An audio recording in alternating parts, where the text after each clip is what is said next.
cathedral was actually built by a number of Catholic businessmen, and it opened in 1912 at a cost of $500,000.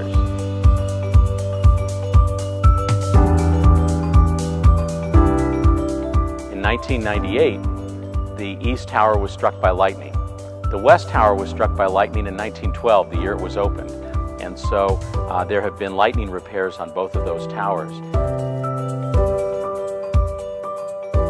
In 1993, Pope John Paul II came to Denver, now St. John Paul II, and in preparation for his visit, a fair amount of work was done on the outside of the church and on the inside of the church.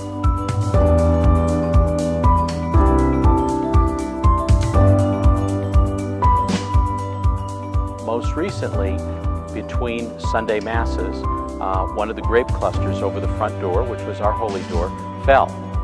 And fortunately, no one was under that cluster when it fell, because if it had, it would have killed them.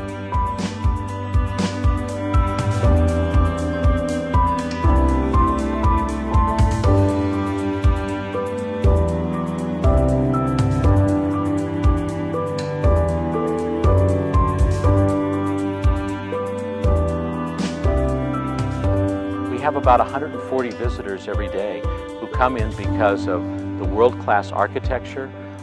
This Cathedral Basilica has the largest square area of leaded glass windows of any church in the United States. And so it has architectural significance. It's a place to pray in the middle of the city. Basically, it's a 103-year-old building that is now in need of repair on the outside.